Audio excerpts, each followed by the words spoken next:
Hi అండి. నమస్తే. ఈరోజు నేను వినిపించబోయే కథ రాపర్తి అనురాధ గారు రచించిన ఏసీపీ సింగం ప్రేమలో పడ్డాడు 31వ భాగము. ఇక కథలోకి వెళితే, అక్కడ పెళ్లి వేడుక అందరికీ ఆసక్తికరంగా మారింది. వేల మంది ఆ జంటని ఆశీర్వదించేందుకు సిద్ధంగా ఉన్నారు. మంగళ వాయిద్యాలు మరింత గట్టిగా మోగించసాగారు. అందరి చేతుల్లో అక్షింతల పచ్చదనం వధూవరుల శిరస్సు అందుకోవాలి అని చూస్తున్నాయి. కానీ కొంతమందికి ముచ్చెమటలు పడుతున్నాయి. అఖిలాండేశ్వరి ఇంట్లో వారంతా తీవ్ర షాక్లో ఉన్నారు. వాళ్లలో రఘురామయ్య గారు మహదానందంగా ఉన్నారు. మధు మతిపోయినట్టు చూస్తుంది. మిగిలిన వాళ్ళు అఖిలాండేశ్వరి కోపం ఏ స్థాయిలో ఉంటుందో ఊహించే ధైర్యం కూడా చేయలేకపోతున్నారు. వాళ్ళలో ఒక్క ఆంజనేయ ప్రసాద్ మాత్రం చిన్న చిరునవ్వు నవ్వాడు. అందరికంటే ఎక్కువగా ఆవేశం, ఆశ్చర్యంలో ఉన్న అఖిలాండేశ్వరి కోపంగా లేచి నిలుచుంది. ఆవిడ పెళ్లిపీటల మీద ఉన్న జంట మీద దాడి చేసే ప్రయత్నం చేస్తుండగా అక్కడ మీడియా ఆమెను జూమ్ చేసి మరీ కవర్ చేయటం కనిపించింది. ఒక పక్క ఎలక్షన్స్, ఇంకో పక్క ఏళ్ల నాటి కళ కళ్ళ ముందు కరిగిపోతూ ఉంది. ఎటూ తేల్చుకోలేక ఆవిడ పట్టరాని ఆవేశం తెచ్చుకుంటూ ఉండగా ఆవిడ కంటపడిందో మనిషి. ఆ మనిషిని చూసి అక్కడే ఆగింది అఖిలాండేశ్వరి. కళ్యాణ్ నవ్వుతూ, నువ్విప్పుడు ఏం చేయలేవు, నోరు మూసుకుని అక్షంతలు వేయటం తప్ప అనుకుంటూ తాళిబొట్టు జ్యోతి మెడలో కట్టే ప్రయత్నం చేస్తుంటే, సుగుణ గారు ఆగు బాబు అని చెప్పాలి అని కాస్త ముందుకు వచ్చి అఖిలాండేశ్వరి ఆమెనే చూస్తూ ఉంది అని గమనించి భయంగా వెనకడుగు వేసింది. విజయ్ నవ్వుతూ, కళ్యాణ్, ముహూర్తం దాటిపోతుంది, తొందరగా కట్టు, ఇక్కడ కొందరికి మండిపోతుంది, అదే ఏంట కదా, తట్టుకోలేకపోతున్నారు చాలామంది అని డైలాగ్ వేశాడు. పంతులు గారు మంత్రాలు చదువుతూ తాళికట్టు బాబు అంటున్నారు. జ్యోతి చాలా భయపడుతూ ఉంది. ఆమె ఎదురుగా ఉన్నది ఒక బ్రహ్మరాక్షసి. అందుకే ఆమె గుండె వణుకుతుంది. భయంగా కళ్యాణ్ చేయి పట్టుకుని, త్వరగా అండి, నాకు భయం వేస్తుంది అన్నట్టు చూసింది. కళ్యాణ్ కళ్ళతోనే, భయం ఏం లేదు అంటూ నవ్వి వేదమంత్రాల మంగళ వాయిద్యాల నడుమ అతడు ప్రాణంగా ప్రేమించిన చెలియ మెడలో పవిత్రమైన మంగళసూత్రం ఎంతో రాజసంగా కట్టాడు. ఆ క్షణం అఖిలాండేశ్వరి చూస్తూ ఉండిపోవటం తప్ప ఏమీ చేయలేకపోయింది. జ్యోతి గుండెలో భయం తగ్గి ఆమె గొప్పగా తాళి చేతుల్లోకి తీసుకుని అఖిలాండేశ్వరి వైపు చూపించి, ఇంక నన్ను ఏమీ అనవద్దు అన్నట్టు వేడుకుంది. ఆ దృశ్యం చూసి అందరూ అక్షంతలు వేసి ఆశీర్వదిస్తూ ఉన్నారు. అందరి సమక్షంలో అఖిలాండేశ్వరి కంట నెత్తురు కన్నీళ్లు రూపంలో చిమ్ముతూ ఉంది. ఎర్రబడ్డ కళ్ళతో నిప్పులు చెరుగుతూ చేసేది లేక ఆ దంపతులకి అక్షంతలు వేసింది. అక్కడ మీడియాకి ఫోజు ఇవ్వాల్సి వచ్చింది. ఇదంతా చూస్తున్న కనకారావు ఎప్పుడూ అక్కడి నుంచి జంప్ అయ్యాడు. అతడు ముందు నుండి సందేహపడుతూనే ఉన్నాడు. ఈ ఏసీపీ మామూలుడు కాదు అని. ఏకంగా అఖిలాండేశ్వరి కొంపకి ఎసరు పెట్టాడు. ఈ పిల్ల ఏసీపీకి ఎట్టా పరిచయం? ఎప్పుడు ఇదంతా జరిగింది? నాయనో, మా అందరికీ సీన్ సిరిగిపోతుంది. మేడం ముందుగా నా పని పడుతుంది అని ఎలక్షన్ పోలింగ్ జరిగే ప్లేస్కి ఎస్కేప్ అయ్యాడు. మధు విజయ్ వైపు చూసింది. అతడు నవ్వుతూ ఆమె వద్దకు వచ్చే ప్రయత్నం చేస్తుంటే మధు కోపంగా అక్కడి నుండి వెళ్ళిపోయింది. ఆమె ప్రవర్తన విజయ్ ఎక్స్పెక్ట్ చేయలేదు. బట్ ఇప్పుడు ఆమెను ఆపే ప్రయత్నం చేయలేకపోయాడు. అఖిలాండేశ్వరి మౌనంగా వెనుతిరుగుతూ, సుగుణమ్మ, ఇదంతా నీ పనా?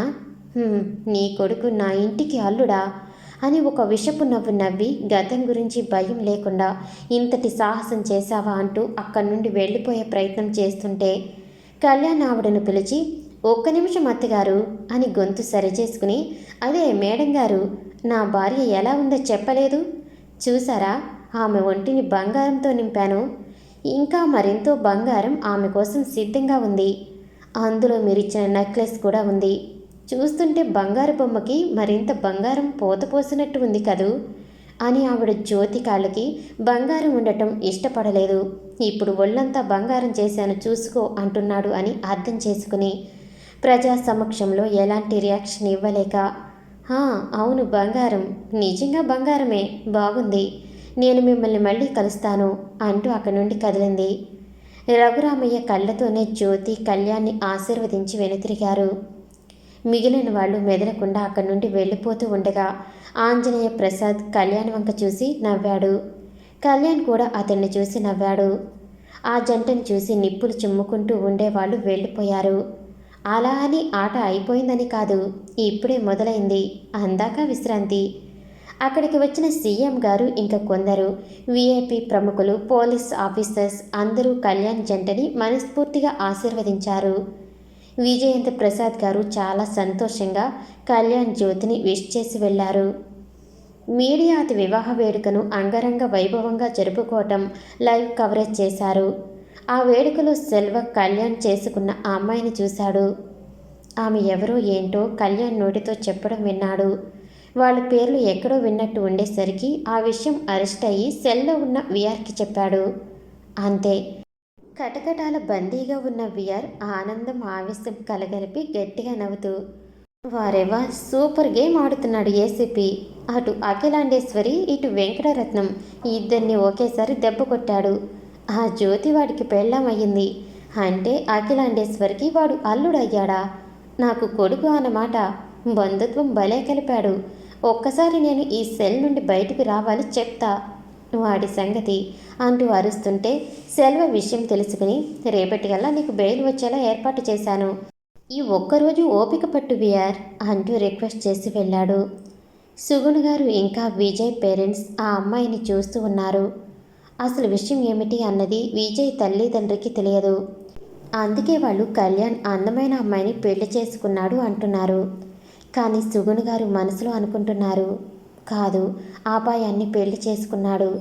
నేను ఏదైతే జరగకూడదు అనుకుని దూరంగా ఉన్నానో అదే జరిగింది.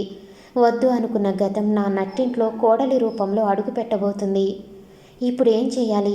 నా బిడ్డని ఎలా కాపాడుకోవాలి అని మనసులోని మదన పడుతూ పైకి నవ్వుతూ వాళ్ళ వద్దకు వచ్చారు. కళ్యాణ్ జ్యోతికి అతడి తల్లిని చూపిస్తూ, మా అమ్మ నీకు అత్తయ్య అన్నాడు. జ్యోతి ఆవిడ వైపు చూసింది. సుగుణ్ గారి చూపులో ఆమెపై అయిష్టత కనిపించింది. జ్యోతి ఆవిడ వైపు చూసింది. సుగుణ్ గారి చూపులో ఆమెపై అయిష్టత కనిపించింది. జ్యోతి అర్థం చేసుకుని కళ్యాణ్ వైపు భయంగా చూస్తూ ఉంది. కళ్యాణ్ నవ్వుతూ, ఏంట్రా, అమ్మ నిన్ను చూస్తే చాలా హ్యాపీ ఫీల్ అవుతుంది అని చెప్పానుగా అని చెప్పి ఆవిడ పాదాలకి నమస్కరించాడు. జ్యోతి కూడా ఆశీర్వాదం అడుగుతూ పాదాలు పట్టుకుంది. ఆవిడికి ఆమె స్పర్శ చాలా కంగారు కలిగించింది. ఎన్నో జ్ఞాపకాలని గుర్తు చేసింది. అయినా సరే వేరే మార్గం లేక, అందుకే ఇద్దరిని ఆశీర్వదించి సంతోషంగా 100 ఏళ్ళు ఉండండి అని దీవించి ఆవిడ అక్క బావ కాళ్ళకి నమస్కరించమని చెప్పింది. జ్యోతి కళ్యాణ్ వారి ఆశీర్వాదంతో పాటు విజయ్ ఆశీర్వాదం తీసుకున్నారు. అక్కడే ఉన్న సీతమ్మ వారిపై అక్షంతలు వేసి ఆశీర్వదించింది.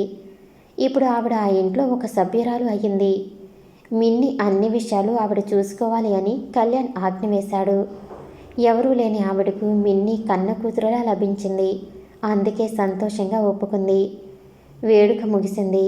అంతా ఇంటికి పయనం అవుతుంటే వధూవరులని ఒక కారులో ఎక్కించి వారి కోసం సిద్ధం చేసి ఉంచిన ఇంటికి వెళ్ళి హ్యాపీగా ఎంజాయ్ చేయండి అంటూ విజయ్ డైలాగ్ వేశాడు.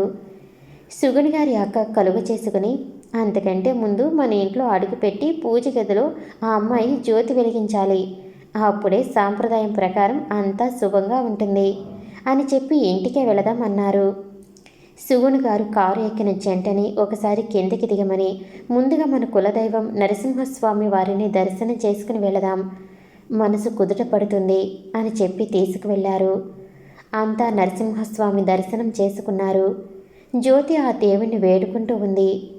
నాకు కళ్యాణ్ గారిని భర్తగా ఇచ్చావు, ఆయన్ని నాకు ఎప్పుడు దూరం చేయకు స్వామి అని ఆమె వేడుకోవటం అక్కడ అందరూ విన్నారు.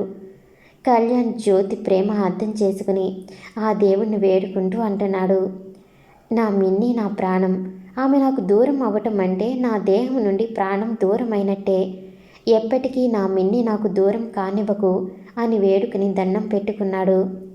సుగుణ్ గారు ఆ జంట మనసులు అర్థం చేసుకుని ఆ దేవుణ్ణి ఒక్కటే కోరారు, ఆ ఇరువురి కోరిక నెరవేర్చు స్వామి, ఎలాంటి ఆపదలు రప్పించకు అని మిగిలిన వాళ్ళు నమస్కరించుకుని ఇంటికి చేరుకున్నారు. విజయ్ మదర్ సీతమ్మ ఆ జంటకి హారతి ఇచ్చి కుడికాలు పెట్టించారు. ఆ అమ్మాయి చేతో జ్యోతి వెలిగించారు.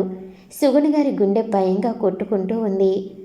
ఆమె భర్త ఫోటో వద్దకు తీసుకువెళ్ళి నమస్కరించమని చెప్పింది. కళ్యాణ్ తండ్రి ఫోటో చూసి ఎంతో బాధపడుతున్నాడు. జ్యోతికి ఆయన్ని చూపించి, మా నాన్న లక్ష్మీనారాయణ గారు, నీకు మావయ్య అని చెప్పి నమస్కరించాడు. జ్యోతి ఆయన ఫోటో చూసి నమస్కరిస్తూ మమ్మల్ని ఆశీర్వదించండి మావయ్య అనుకుంది. సుగుణు గారు భర్త ఫోటో చూసి అనుకుంటూ ఉన్నారు, మీ కోరిక నెరవేరింది అండి, కానీ నాకు భయం వేస్తుంది. మీరే మన బిడ్డని రక్షించాలి అనుకుంటూ ఉంది. కళ్యాణ్ ఆవిడ దిగులుగా ఉండేది చూసి ఏమైందమ్మా అని అడిగాడు. ఆవిడ కన్నీళ్లు పెట్టుకుంటూ, మీ నాన్నగారు మన మధ్య లేకుండా పోయారురా, ఈ సంతోషం ఆయన లేకుండా దిగులుగా మారింది అని కన్నీళ్లు పెట్టుకుంది. విజయ్ కలుగు చేసుకుని, పిన్ని ఇప్పుడు నువ్వు సంతోషంగా ఉండాలి. మన కళ్యాణ్ పెళ్లి చేసుకుని ఆ అమ్మాయిని ఇంటికి తెచ్చాడు, సంతోషంగా పండగ చేసుకోవాలి అంటూ స్వీట్స్ ఓపెన్ చేసి ఆ జంట చేతికి ఇచ్చి తినిపించుకోండి అని అల్లరి చేస్తూ ఉంటే కళ్యాణ్ జ్యోతికి తినిపిస్తూ ఆమె చేత్తో అతడు తిన్నాడు. అలాగే మిన్నీని కాసేపు రెస్ట్ తీసుకోమని గదిలోకి తీసుకువెళ్ళి బెడ్ మీద కూర్చోబెట్టి బయటకు వచ్చాడు. జ్యోతి చాలా నీరసంగా ఉంది. బాగా అలసిపోయి బెడ్ మీద అలాగే నిద్రపోయింది. కళ్యాణ్ బయటికి రాగానే సుగుణ్ గారు అతన్ని గట్టిగా పట్టుకుని ఒకచోట కూర్చోబెట్టి అడుగుతున్నారు, అసలు ఈమె నీకు ఎలా పరిచయం? నువ్వెప్పుడు ఈమెను కలిశావు? ఆ అఖిలాండేశ్వరి సాధారణమైన మనిషి కాదు. పోయి ఆవిడతో ఎందుకు విరోధం నీకు? అసలు ఇదంతా నాకు చెప్పకుండా ఎలా ఎందుకు దాచావు అంటూ ఆవిడ కంగారుగా అడిగారు. విజయ్ ఇంకా కళ్యాణ్ ఇద్దరు షాక్ అయ్యారు. ఆవిడ అఖిలాండేశ్వరి మాట ఎత్తి భయపడుతున్నారు. కళ్యాణ్ నిట్టూరుస్తూ అతడి జీవితంలోకి జ్యోతి ఎలా వచ్చింది, ఆమెను అతడు ఎలా కలుసుకున్నాడు, ఆ అఖిలాండేశ్వరి ఆమెను ఎన్ని బాధలు పెట్టింది అన్నీ చెప్పాడు. ప్రస్తుతం ఆమె ప్రమాదంలో ఉంది అని, ఆమెను రక్షించేందుకు నేను ఆమెకు తోడుగా ప్రతిక్షణం ఉండాలి అని, అందుకు పెళ్లి ఒక్కటే మార్గమని వెంటనే పెళ్లి చేసుకున్నాను అని, ఇన్ని రోజులుగా ఆమెను బాధ పెట్టిన అఖిలాండేశ్వరి ఆట కట్టిస్తాను అని మొత్తం విషయం చెప్పాడు. అంతా విన్న సుగుణ్ గారు మనసులో మెదులుతున్న భయాన్ని బయట పెట్టలేకపోయారు. ఏదైతే వద్దు అనుకున్నారో అదే జరిగింది. ఇప్పుడు జరిగింది మార్చలేరు.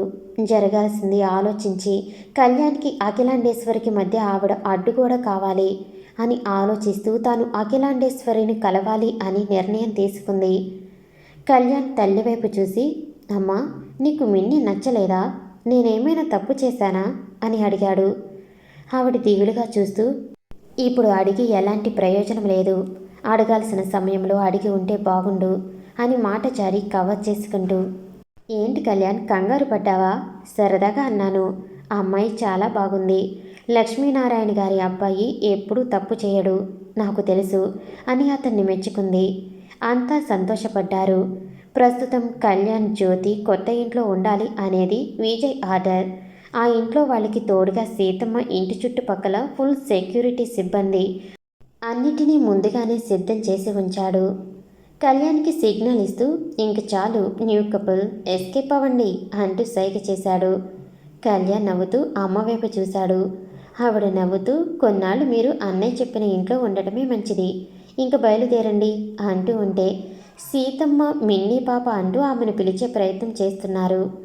కళ్యాణ్ నేను తీసుకువస్తాను అని గదిలోకి వెళ్ళి అక్కడ ఆమె నిద్రపోతూ ఉండేది చూసి మురిసిపోతూ ఆమెను డిస్టర్బ్ చేయకుండా బయటికి వచ్చి, తను నిద్రపోతుంది, కాసేపు ఆగి వెళదాం అన్నాడు. విజయ్ వాచ్ వైపు చూస్తూ, లేట్ అవుతుంది, ముహూర్తం మిస్ అవుతుందిరా అంటూ కన్ను కొట్టాడు.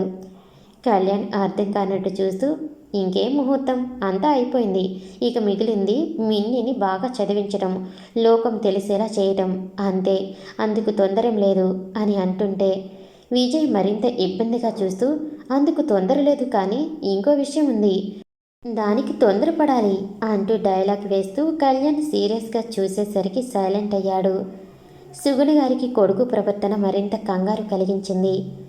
సీతమ్మ కళ్యాణ్ని కూడా కాసేపు రెస్ట్ తీసుకోండి అంటూ చెప్పి పంపింది. కళ్యాణ్ చాలా రోజుల తర్వాత ప్రశాంతంగా మిన్నీని ఇష్టంగా చూస్తూ నిద్రపోయాడు. బయట ఉన్న వాళ్ళు నైట్కి వంట చేసే పనిలో పడ్డారు. విజయ్కి మధు కోసం దిగులుగా ఉంది, అందుకే ఆమెను కన్విన్స్ చేసే పనిలో ఉన్నాడు. ఇంటికి చేరుకున్న అఖిలాండేశ్వరి వీర తాండవం చూస్తూ ఇంట్లో వస్తువులు పగలగొడుతూ ఉంది. అసలు ఎలా సాధ్యం? ఇంట్లో పిల్లిలా ఉండే జ్యోతి ఎప్పుడు కళ్యాణ్కి దగ్గర అయ్యింది? నేరుగా పెళ్లిపీటల మీద కూర్చుంది. దానికి ఎవరు సహాయపడ్డారు అంటూ అందరి మీద విరుచుకుపడింది. ఇంట్లో ఎవరికీ ఈ విషయం తెలియదు అని తేల్చి చెప్పారు. ఆవిడ పిచ్చి పట్టినట్టు విచక్షణ లేకుండా అందరిపై విరుచుకుపడింది. రఘురామయ్య వైపు అనుమానంగా చూస్తూ, ఇది నీ పనే కదూ? వాడు ఏసీపీ, వేరెవడో కాదు, ఆ లక్ష్మీనారాయణ కొడుకు. ఇప్పుడు నాకు వాడు అల్లుడయ్యాడు. నీకు తెలియకుండా ఇంత కథ నడిచిందంటే నేను నమ్మను అని పిచ్చి పట్టినట్లు అరుస్తూ ఉంటే రఘురామయ్య మనసులో మరింత సంతోషపడ్డారు. ఆహా, ఎంత మంచి మాట చెప్పావు. అంటే జ్యోతి చేరాల్సిన గూటికే చేరింది అనుకుని బయటపడకుండా ఏంటి అన్యాయంగా మాట్లాడుతున్నావు? ఆ లక్ష్మీనారాయణ చచ్చి 20 ఏళ్ళకి పైగానే అయ్యింది. అతడి భార్య కూడా పోయింది అని విన్నాను. ఇంకా అతడి కొడుకు ఎక్కడ ఉన్నాడో తెలియదు. అలాంటిది నేను చేశాను అంటావు ఏంటి? నాకేం తెలియదు. నేనే చేశాను అనే దానికి ఆధారం ఏమైనా ఉంటే నన్ను ఏమైనా చేసుకో, ఇలా లేనిపోని నిందలు వేయకు అంటూ నెమ్మదిగా తప్పించుకున్నారు. ఇంట్లో వాళ్ళు భయంగా చూస్తూ ఉంటే అఖిలాండేశ్వరి అందరినీ తన ముందు లేకుండా పొమ్మంది.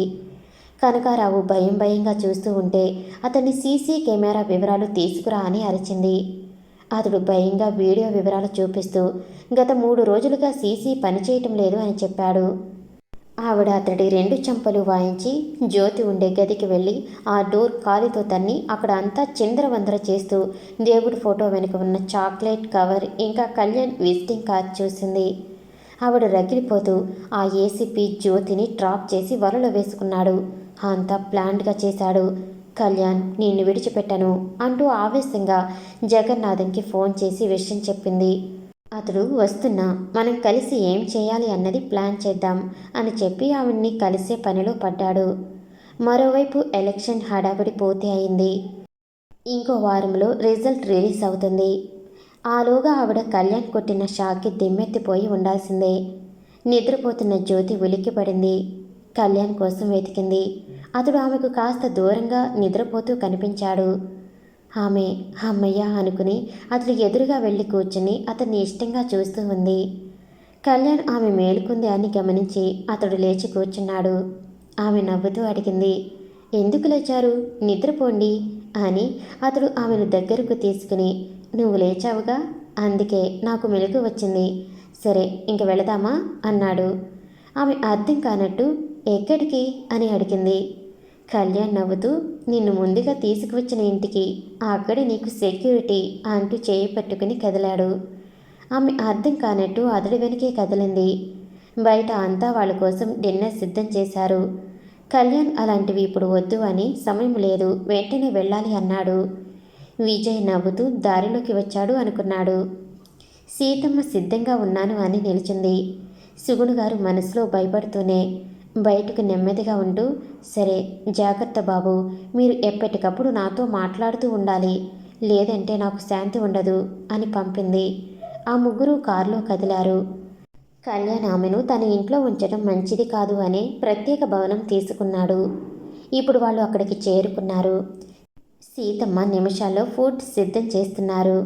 కళ్యాణ్ మిన్నీని ఫ్రెష్ అవ్వమని చెబుతుంటే ఆమె అతడి చేయి పట్టుకుని, కళ్యాణ్ గారు, నాకు ఈ నగలు బరువుగా ఉన్నాయి, వీటిని తీసేయండి అంటూ అడిగింది. కళ్యాణ్ అర్థం చేసుకుని అన్నిటినీ తీసేసి మెడలో తాళిని, కాలికి మెట్టులని ఇంకా పట్టీలను ఉంచి, ఇప్పుడు బాగుందా అని అడిగాడు. ఆమె కట్టుకున్న పట్టు చీర పవిట జారేస్తూ, ఈ చీర కూడా వద్దు, బరువు అని అడిగింది. కళ్యాణ్ నవ్వుతూ సరేలే అని ఆమెకు పవిట చుడుతూ, స్నానం చేసేటప్పుడు తీసేయి, ఆలోగా నీకు తేలిగ్గా ఉండే బట్టలు సిద్ధం చేస్తాను అని చెప్పి పంపాడు. జ్యోతి స్నానం చేసి బయటకు టవల్ చుట్టుకుని వచ్చింది. ఆమె కోసం వేచి చూస్తున్న కళ్యాణ్ ఆమెను చూసి ఎలాంటి రియాక్షన్ ఇవ్వకుండా, తెల్లటి చీరే చాలా తేలిగ్గా ఉన్నది చూసి ఇచ్చాడు. ఆమె అతడి వైపు చూసి, ఇవి బాగున్నాయి, అమ్మయ్య, ఇంక మీరు వెళ్ళండి, నేను వేసుకుంటా అని చెప్పి అతడు వెళ్ళాక బట్టలు వేసుకుని బయటకు వచ్చింది. కళ్యాణ్ ఆమె తల తడిగా ఉండటం చూసి, ఎలారా అంటూ సోఫాలో కూర్చోపెట్టి హెయిర్ డ్రయర్తో జుట్టు ఆరబెడుతూ ఉంటే జ్యోతి ఆశ్చర్యంగా, ఇదేంటి అండి అని అడిగింది. అతడు నవ్వుతూ, నీ హెయిర్ పొడిగా మార్చే మిషన్ అని చెప్పి ఆరబెడుతూ ఉంటే ఆమె నవ్వుతూ, భలే ఉంది అంటుంది. సీతమ్మ ఆ దృశ్యం చూసి నవ్వుతూ, బాగుంది బాబు, నేను ఉన్నాగా, ఆ అమ్మాయిని నేను రెడీ చేస్తాను, మీరు వెళ్ళి ఫ్రెష్ అవ్వండి అంటూ పంపింది. కళ్యాణ్ ఇప్పుడే వస్తా మిన్నీ అంటూ వెళ్ళాడు. అతడు ఫ్రెష్ అయ్యి వచ్చేలోగా మిన్నీని సీతమ్మ అందంగా తయారు చేసింది. తలనిండా మల్లెపూలు పెట్టి శోభనపు పెళ్లి కూతురు అన్నట్టు సింగారించి పెట్టింది. కళ్యాణ్ ఫ్రెష్ అయ్యి వచ్చి మిన్నీని చూసి చిన్నగా నవ్వాడు. ఆమె నవ్వింది. సీతమ్మ చెప్పింది, బాబు, మీకోసం అన్ని ఏర్పాట్లు పూర్తయ్యాయి, ఆ గదిలోకి వెళ్ళండి, ఆ అమ్మాయిని నేను పంపిస్తాను అంటూ చెప్పింది. జ్యోతి కళ్యాణ్ వైపు చూసి, అదేంటి, అన్నం తినరా, ఆకలి వేస్తుందిగా అని అడిగింది. కళ్యాణ్ ఏదో చెప్పేలోగా సీతమ్మ కలుగజేసుకుని, అన్నిటినీ ఆ గదిలో సిద్ధం చేసే ఉంచాను, మీరు వెళ్ళండి బాబు అని అతన్ని పంపి మిన్ని చేతికి పాల గ్లాసు అందించి, ఆ అబ్బాయికి ఇవ్వు, అతడు సగం తాగి నీకు సగం ఇస్తారు, అలా తాగాలి, సాంప్రదాయం అని చెప్పి గదిలోకి పంపించి బయట గొళ్ళెం పెడుతున్నా అని చెప్పి వెళ్ళింది. ఆ గదిలో పూల పానపు, అగరవత్తుల గుబాళింపు, పళ్ళు, స్వీట్స్, ఇంకా కొన్ని పిండి వంటలు ఎంతో మత్తుగా ఆహ్వానిస్తూ ఉంది ఆ గది. మిన్ని పాలు ఉన్న గ్లాసు పట్టుకుని కళ్యాణ్ వద్దకు వెళ్ళింది. ఆ గదిలో సెటప్ చూసి కళ్యాణ్ నవ్వుకున్నాడు. వీళ్ళకి ఏమైంది, మైండ్ పని చేయటం లేదా అని అంతలో మిన్ని పాలు అంటూ గ్లాసు ముందు ఉంచింది. కళ్యాణ్ ఆమెను బెడ్ మీద కూర్చోబెట్టి ఆ గ్లాసు అందుకుని, చెప్పండి రాణిగారు, ఇప్పుడు హ్యాపీనేగా, ఈ కళ్యాణ్ మీకు సేవకుడు, చెప్పండి ఏం చెయ్యాలి అని అడిగాడు. మిన్ని అతడి మాటలు అర్థం కానట్టు చూస్తూ, పాలు మీరు తాగి నాకు సగం తాగమని ఇవ్వాలి అంట, సీతమ్మ చెప్పింది అని చెప్పింది. కళ్యాణ్ ఆమె కోరిక మేరకు సగం తాగి ఆమెకు సగం అందించాడు. ఆమె ఆ పాలు తాగి పేదాలకి అంటుకున్న పాల నురగ తుడుచుకుంటూ, కళ్యాణ్ గారు, నాకు ఇవి చాలలేదు, చాలా ఆకలి వేస్తుంది, మరి మీకు సరిపోయాయా అని అడిగింది. అతడు ఆమె పసి హృదయం అర్థం చేసుకుని ఆమెను గట్టిగా హగ్ చేసుకుని ఎంతో పరవశంతో ఆమె నుదుటిపై ముద్దు పెడుతూ అక్కడ ఉన్న ఫుడ్ ఐటమ్స్ అన్నిటినీ తీసి ఆమెకు తినిపిస్తూ ఉన్నాడు. ఆమె కూడా అతడికి తినండి, ఆకలి వేయటం లేదా అంటూ అడిగి తినిపిస్తుంటే కళ్యాణ్ సంతోషంగా తిన్నాడు. ఇద్దరూ కడుపు నిండా భోజనం చేశారు. జ్యోతి అతడి వైపు చూసి, నాకు ఇప్పుడు కడుపు నిండింది అండి, ఆకలి లేదు ఇంకా అంటూ ఉంటే కళ్యాణ్ నవ్వుతూ, సరే నిద్రపో, నేను ఇక్కడే ఉంటాను అని ఆమెను బెడ్ మీద వెలికిలా పడుకోబెట్టి బెడ్షీట్ కప్పి మిన్నీ తలపై నిమురుతూ, ఇంకా ఎలాంటి దిగులు పెట్టుకోకురా, ఈ కళ్యాణ్ నీకు తోడుగా ఉన్నాడు, కష్టం నీ దరిదాపులకి రానివను, ధైర్యంగా నిద్రపో అని చెప్పి జో కొట్టాడు. ఆమె అతడి చేయి పట్టుకుని ప్రశాంతంగా నిద్రపోయింది. కళ్యాణ్ ఇక ముందు ముందు జరగబోయే పరిస్థితులను అంచనా వేస్తూ కూర్చున్నాడు. ఎన్నో ఆలోచనలు, ఇంకెన్నో ఆరాలు చేస్తూ కొంత సమయంకి అతడు కూడా నిద్రపోయాడు. ఎంతో సౌందర్యవతి ఆమె తన భార్య అయినా సరే ఎలాంటి వాంఛ లేకుండా మనసు తనువు అదుపులో పెట్టుకుని ఆమెను దగ్గరకు తీసుకుని ఎంతో సంతోషంగా నిద్రపోతున్న కళ్యాణ్ లాంటి భర్త దొరకటం జ్యోతి అదృష్టం.